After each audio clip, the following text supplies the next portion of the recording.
Ça, c'est mes plaques. Ça, c'est ma carte grise. Ça, c'est mon certificat d'immatriculation. Et ça, c'est mon assurance, ça.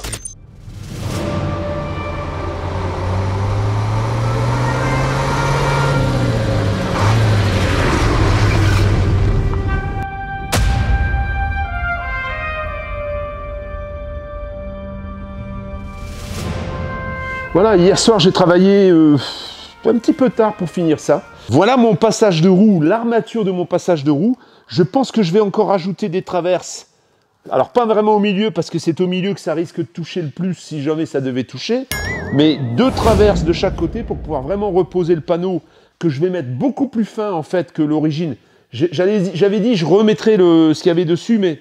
il n'est pas beau le panneau, il n'est pas beau et il n'est pas isolé. Et tu vois l'arche, ce que ça fait. Alors il y a encore des petits raccords de soudure à faire, mais c'est plutôt pas mal. Ça va faire une petite arche quand même. Hein. Il va rester le petit passage de roue, beaucoup plus petit. Quand tu vois la différence du passage de roue ici par rapport à celui du fond, il y a une sacrée différence. Hein.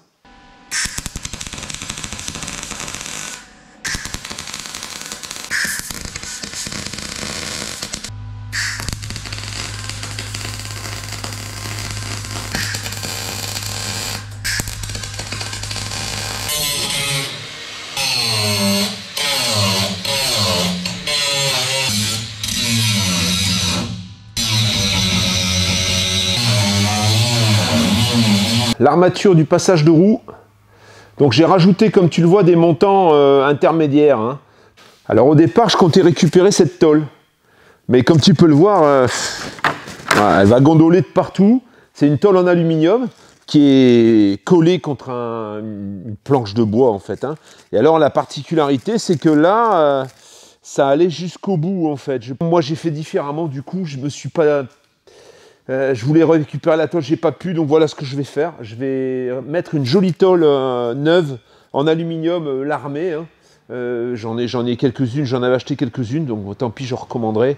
Parce que ça, c'était des tôles qui étaient prévues pour faire l'intérieur du coffre. Mais du coup, je vais les utiliser pour ça. J'ai de toute façon une commande à faire, pour les tôles d'alu parce qu'il va m'en manquer pour fermer la cellule. Et du coup, je profiterai pour recommander ces tôles larmées pour le fond. Tu vois, j'ai passé l'anti-rouille époxy un peu partout. Et de toute façon, en dessous, une fois que tout sera installé, je vais repeindre le passage de roue avec une peinture anti-rouille et ensuite une peinture, un revêtement anti-gravillonnant pour éviter d'entendre le bruit quand les cailloux tapent dedans ou autre. Pour le moment, je vais fermer ça avec la tôle d'alu et ensuite je viendrai couper mon panneau qui va venir dessus, tout simplement. La tôle, je vais la rifter dans le passage de roue directement avec des rivets étanches. Il n'y aura plus qu'à coller le bois et mettre mes cornières tout le tour, hein, après avoir bien fait l'étanchéité sur les tours hein, avec de la mousse. Je viendrai mettre des cornières en alu pour fermer au-dessus, comme c'était fait. Hein, c'était fait avec des cornières en acier. Là, à l'intérieur, moi, je vais mettre de l'aluminium. Un petit joint tout le tour avec de la colle polyuréthane. D'ailleurs, j'ai un petit manque là-bas. Je pense que je vais en rajouter un petit peu. Juste pour éviter les vibrations. Hein. C'est pas ce qui va faire l'étanchéité. De toute façon, là, à ce niveau-là, l'étanchéité, logiquement, ne devrait pas avoir de problème puisque il y aura plusieurs couches. Hein. Et puis là, ça vient bien mordre sur les cornières. Mais voilà, c'est juste dans l'idée d'éviter les vibrations de la tôle contre la tôle, tout simplement. Hein. Je viens de me descendre un bon paquet de rivets. Comme tu peux le voir, tout est rifté. Maintenant, on va couper le bois qui va venir dessus, l'encoller, et puis on comblera les mauvaises découpes, là, ici, un peu tout le tour. J'essaierai de couper le deuxième un peu mieux, parce que là, franchement, c'était pas super bien coupé avec la scie sabre. La scie sabre, c'est pas terrible. J'ai acheté une petite scie, mais elle rame, ça marche pas. Je vais voir pour le prochain, essayer de le couper un petit peu mieux. Là, on se rend compte vraiment de la grosse différence. Alors, il y a encore la planche qui vient dessus, mais si tu regardes par rapport à celui du fond, il y a une énorme différence.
La colle sur chaque rivet, hein. J'ai mis de la colle bien partout, et puis de la colle pour en coller le panneau.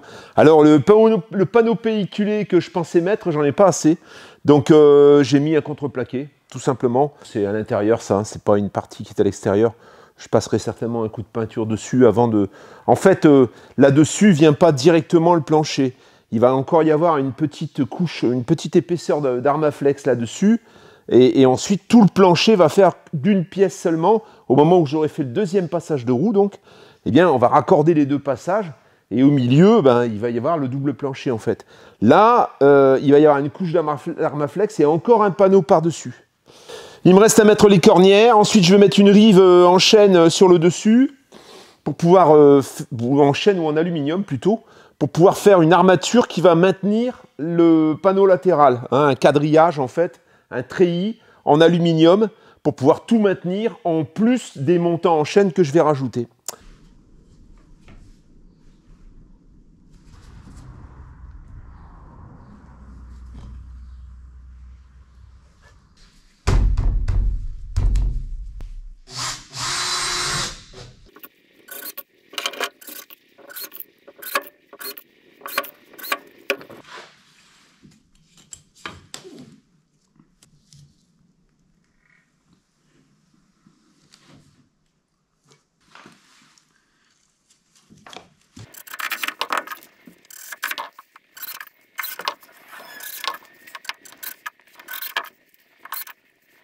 Je vais m'arrêter pour cette semaine. On est samedi midi. Passage de roue complètement fini. Ici, j'ai préparé, donc pour la semaine prochaine, je vais effectuer une soudure. Donc ça, je maintiens la paroi, tu vois, en utilisant la boulonnerie d'origine, puisque là, il y avait des boulons, il y avait des fixations, des boulons noyés dans le panneau.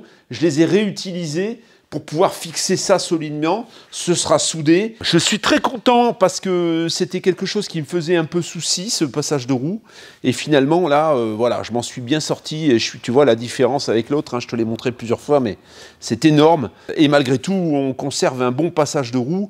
Je te rappelle que les gens du futur camion sont en 21 et les pneus sont beaucoup plus, c'est des pneus basse pression et ils sont beaucoup plus plats. Les roues donc elles vont être plus petites que des 1400 d'origine. J'aurais presque pu me passer du passage de roue un petit peu comme sur le camion que j'ai envoyé qui est parti en Autriche. En fait le passage de roue était grosso modo de cette taille là, hein. C'est pour ça que je m'en suis inspiré et que j'ai voulu, comme j'ai dans l'idée de rehausser un petit peu la cellule par rapport au châssis, comme c'était le cas d'ailleurs sur ce premier camion, j'ai calqué un petit peu les dimensions de celui-ci, hein. Tu vois en dessous, là tout ça, ça va être bien sûr peint, hein, peint avec de la peinture anti-rouille et puis ensuite une peinture châssis pour que ce soit bien costaud. On va d'abord d'ailleurs passer de la préphosphatant sur toutes les parties aluminium, hein. Restera donc ensuite, quand j'aurai fini toute cette partie, à découper la partie du châssis, du plancher qui est ici, pour le rabaisser. Pour le rabaisser, comme je te l'expliquais, pour pouvoir loger une porte à dimension convenable et d'avoir une marche un petit peu plus basse pour rentrer dans le camion, tout simplement. C'est fini pour cette semaine, mais pour toi, tu vas voir la suite tout de suite en suivant. On reprend les travaux dans la cellule. J'ajoute des petits renforts, tu vois, comme ça. Donc là à l'entrée, pour déterminer la porte, hein, tout simplement. Tout ça, ça va être soudé donc sur la traverse que j'ai mis, la petite barre que j'ai mis ici en bas et que j'ai fixée donc au passage de roue. Ça va maintenir la cellule, ça va tenir le panneau bien parallèle, hein, bien droit. Et je vais, avant bien sûr de faire mon habillage, hein, je vais mettre des diagonales en aluminium pour éviter également la torsion dans ce sens-là. Renfort terminé pour la cloison, avec des contreforts pour être sûr que la chose ne se déforme pas, mais bon, j'ai préféré faire ça en sécurité. La petite armature qui va permettre donc de maintenir un peu le tout, hein, pour éviter que ça se déforme, pour bien plaquer, pour que ça ne soit pas déformé au moment où je mets mes traverses. Là maintenant, ce que je vais faire, je vais déligner dans le parquet en chêne la boiserie que je vais mettre ensuite. Je vais mettre ma petite rive en bas en chêne également sur cornière en métal pour que l'aluminium ne vienne pas plaquer là-dessus, hein. Là, on voit très bien comment les panneaux sont faits. Voilà. Il y a du contreplaqué de 5 mm ici et une toute petite feuille de bois, voilà, tous les environ les 12 cm et tous les 6 cm, il y a une petite feuille de bois beaucoup plus fine, tu vois. Voilà, là c'est un peu plus long. Là, il y en a 3. Feuille de contreplaqué, feuille de contreplaqué, contreplaqué, contreplaqué, contreplaqué, tu vois. Alors moi, qu'est-ce que je vais faire? Je vais changer un peu ma méthode. Je vais mettre chaîne, tous les 25 cm ou 30 cm, je vais mettre un montant en chaîne.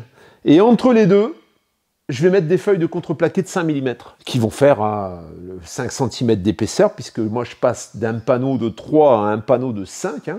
Il y aura l'épaisseur, ça va faire 5 cm. Ça va changer légèrement de ce que j'ai fait devant et derrière, mais ça ressemblera plus à ce qu'on a fait là.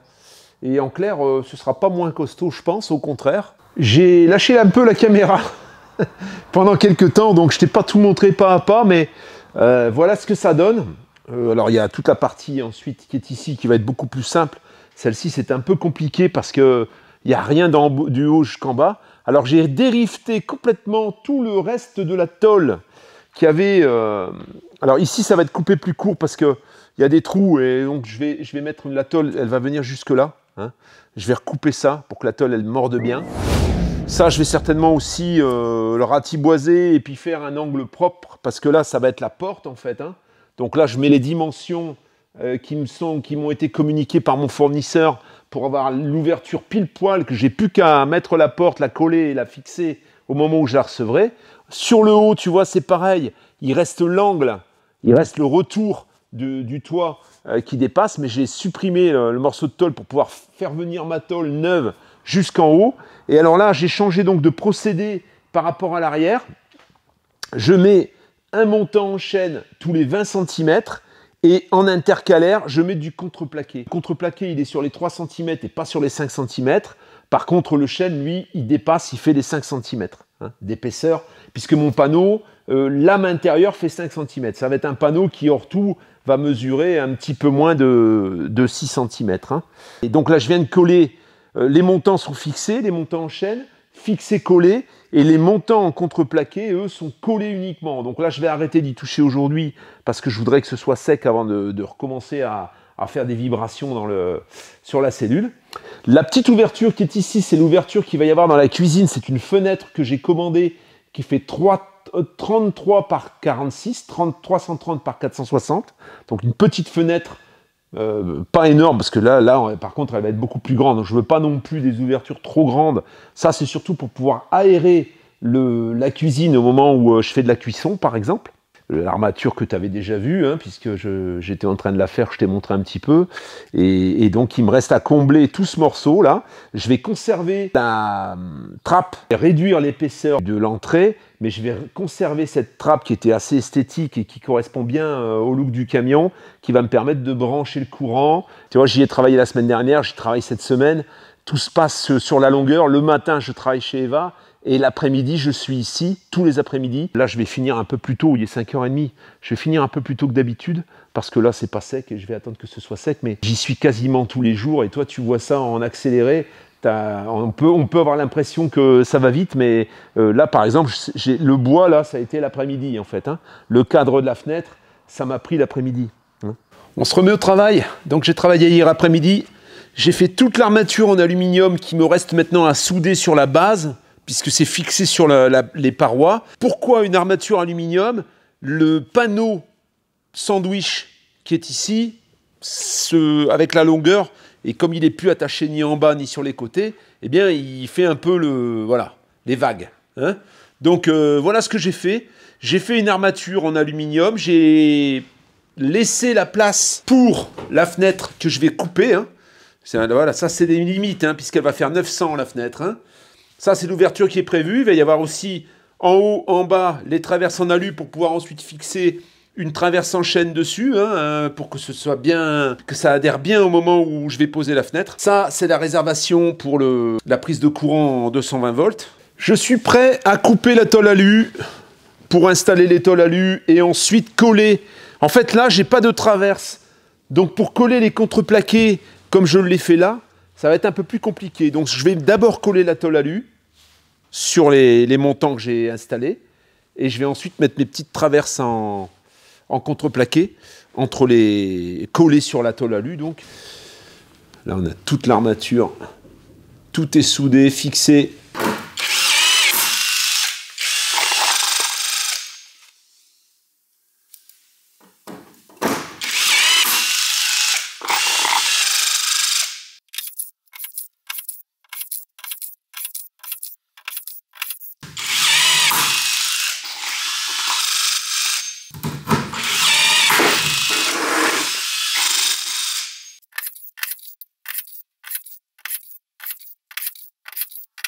Je termine ma semaine avec les objectifs remplis, puisque, alors on est vendredi, donc j'ai pas terminé encore, hein, je vais encore y travailler un peu, mais j'ai réussi à placer mes tôles d'alu. Donc maintenant, je vais couper, tu vois, en bas, là c'est sec, hein, parce que j'ai collé au PU sur les montants que j'ai mis à l'intérieur. Et là, je vais couper l'arche, et ensuite, je vais commencer à faire l'habillage intérieur en contreplaqué, pour pouvoir ensuite mettre la mousse. J'espère avoir fini ça aujourd'hui. Il me restera ce morceau à faire et je pourrai attaquer l'autre côté. Alors, les ouvertures sont faites. Hein. Là, ici, il me reste à bien la délimiter pour la porte.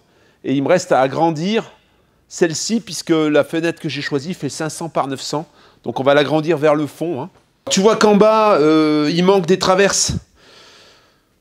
Je ne sais pas si je vais remettre des traverses dedans. Parce qu'en fait, c'est beaucoup plus rigide que ce que j'ai fait ici. Parce que là, j'ai doublé avec de l'aluminium, tu vois. Et j'ai mis le chêne devant l'aluminium, ce qui fait que ça va être encore plus rigide que ce que j'ai fait ici. Je vais reprendre le même concept d'ailleurs pour l'autre côté. Hein. Voilà, là, ça va être super rigide. Là, j'ai mis un peu plus de traverse parce que là, forcément, le panneau est plus grand. Ici, je pense que je vais en mettre une collée contre le panneau en alu pour le rigidifier un petit peu. Au milieu de chaque grosse traverse, je vais en mettre une petite en contreplaqué que je vais couper tout de suite. Voilà, on voit le passage de roue, tu vois. Là, j'ai découpé. Je vais à présent couper les panneaux qui vont venir derrière pour pouvoir commencer la mousse. J'ai mis mes petites traverses à l'intérieur.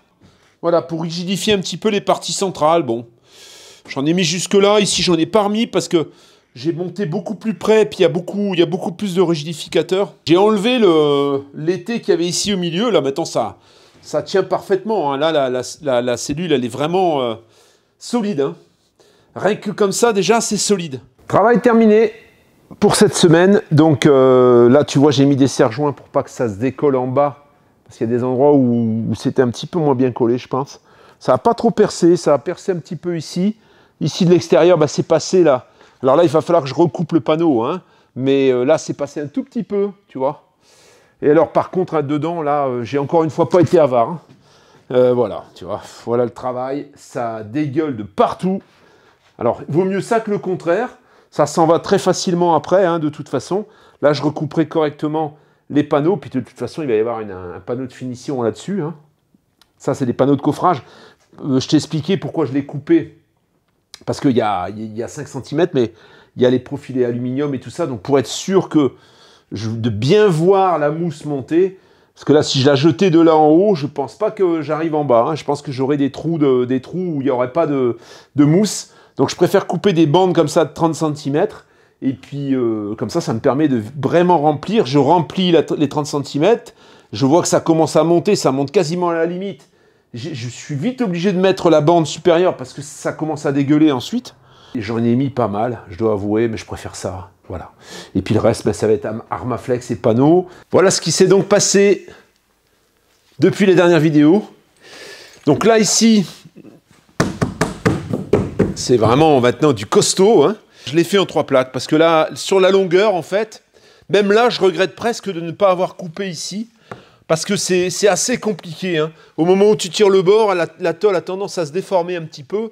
C'est un peu compliqué. Bon, là, c'est du 1 mm. C'est du 10 dixième. Ici, c'est du 15 dixième. Je pense que je vais racheter pour l'autre côté du 10 dixième. Parce que la tôle, elle se tient beaucoup mieux. Elle ne gonfle pas.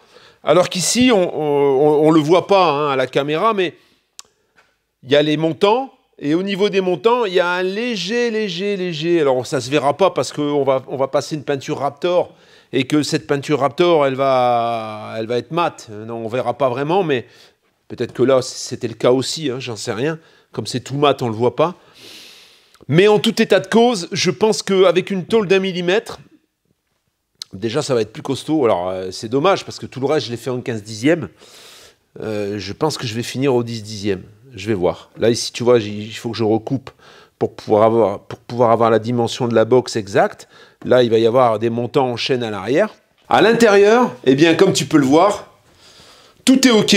Alors, il y a des endroits où ça a légèrement poussé. Hein. Ici, la mousse, en fait, quand elle était emprisonnée, il faut qu'elle sorte quelque part. Et là, bon, là, j'ai coupé, mais tu vois, ici, c'est légèrement galbé. Il y a des endroits où ça a un petit peu... ça s'est légèrement déformé, malgré toutes les vis que j'ai mis. Hein. Cette fois-ci, j'ai mis des vis, j'ai pas mis des rivets. C'était plus simple et plus rapide, comme il y avait pas mal de montants en bois. C'était plus simple. La partie du bas, quant à elle, ça va. Hein. Il y a un endroit où ça a gonflé, c'est là, un tout petit peu. Mais de toute façon, là, c'est pas la finition. Hein. La finition, elle vient au-dessus. En fait, j'ai prévu... Avec la finition, j'ai prévu 60 de parois. C'est comme ça que j'ai commandé mes fenêtres, pour des parois de 60, hein, puisque tu choisis la dimension des parois au moment où tu commandes tes fenêtres. Là, ça, ce sera la hauteur du plancher fini. Bon, alors sur le côté, tu vois, c'est pas exceptionnel, parce que là, il va y avoir en plus un isolant. Au milieu, on va avoir un peu plus de place, mais ici, sur le côté, ça fait vachement bas, tu vois. Regarde.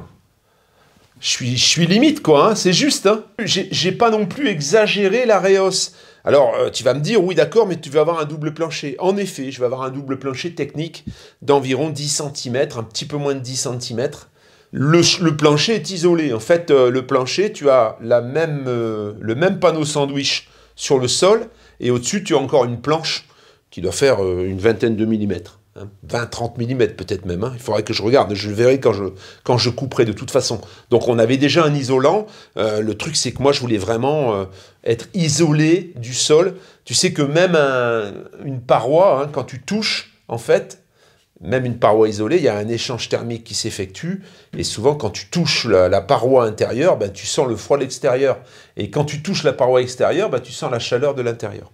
C'est un petit peu l'échange thermique. C'est pour ça que sur mon autre chaîne, je me bats souvent pour... je me bats pas, mais je vous recommande souvent un double plancher. Je vais vous laisser sur ces images, sur ces dernières transformations. En principe, dans une quinzaine de jours, je devrais avoir mes fenêtres. Ça va coller tout juste, je pense. Je vais peut-être même les avoir avant d'avoir terminé ce côté. Et j'aurai plus qu'à poser les fenêtres ensuite. Donc après, tout va s'accélérer. Parce que au moment où on aura terminé cette cellule, eh bien, on va commencer à proprement parler de l'aménagement. J'ai plein d'idées, je ne vais pas t'en parler aujourd'hui parce que c'est trop prématuré. J'ai des idées assez peu conventionnelles pour le mobilier. En fait, je vais détourner l'utilisation de mobilier pour ce véhicule. C'est une idée encore, donc je vais pas développer aujourd'hui, on aura l'occasion d'en reparler, mais ça va être assez novateur, on va dire. Voilà.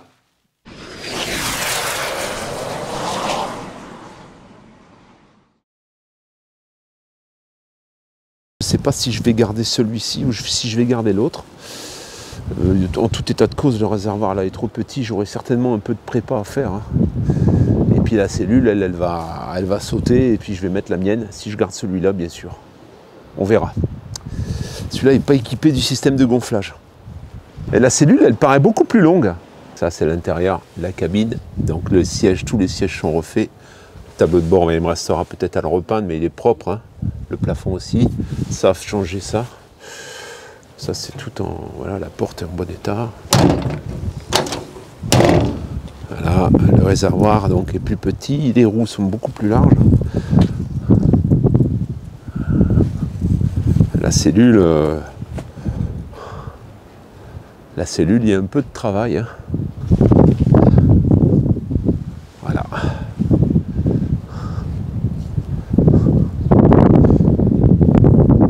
En effet, sur celui-ci, il n'y a pas le cadran, il n'est pas équipé de l'air. Et là, le petit réservoir qu'on m'a rajouté, voilà. À mon avis, celui-ci, ça fait 400 litres de gasoil. Et c'est large, hein. Mais c'est vrai que les pneus, ils sont moyens, là, devant. Tu vois, il y a des escaliers, ils sont un peu moyens. Voilà.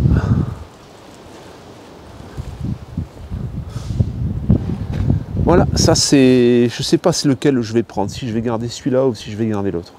Je sais pas encore, on va l'essayer, on verra. Yes.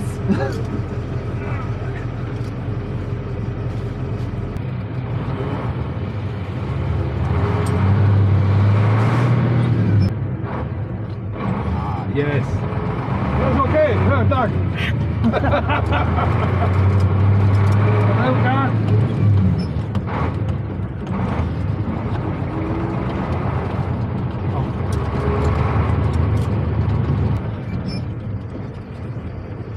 Yes. Oh, good break.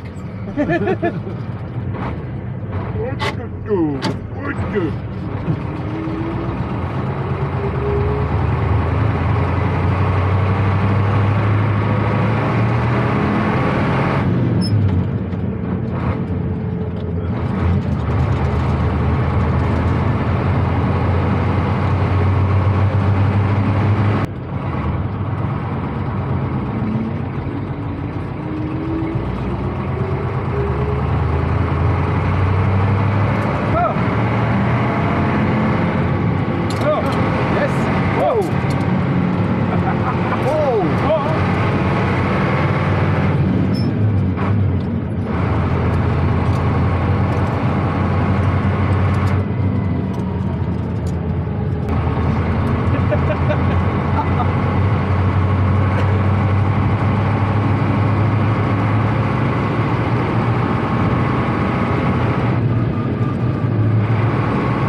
Voilà, pour l'essai, c'était tout bon.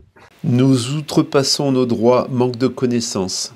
Le refus d'immatriculation émis par nos services est en adéquation avec la réglementation en vigueur. Suite à cette vidéo, bonne chance pour l'immatriculation de votre véhicule, ça sera refus immédiat, sans perdre de temps à lire vos documents à présent. Comme vous dites, tentez donc l'immatriculation dans un autre pays. Une note de nos services vous concernant leur seront transmises dans la foulée.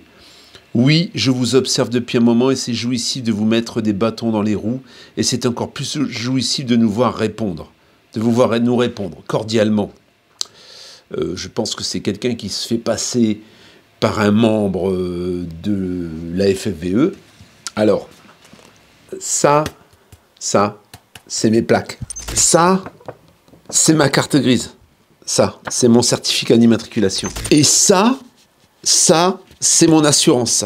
Ça, c'est voilà le vent qui est fait par des gens qui se prennent ou qui veulent se prendre ou qui veulent me faire me décourager. Voilà, j'ai qu'une chose à vous dire, c'est ça. Voilà, tout simplement. Donc, pour votre information, j'ai fait ma carte grise avec les plaques comprises pour 37 €. Et mon assurance me coûte un petit peu moins de 200, environ 200 € par an. Et mon véhicule, donc, est passé au contrôle technique et il est valide pour rouler en Europe et ailleurs, en fait, hein, de partout dans le monde. C'était tout simplement une petite réponse personnalisée. Si vraiment tu es membre de la FFVE, eh ben écoute, voilà, tu peux te moucher avec ça. C'est tout. Eh bien écoute, je te souhaite une bonne journée, une bonne soirée plutôt, et je te dis à tout bientôt.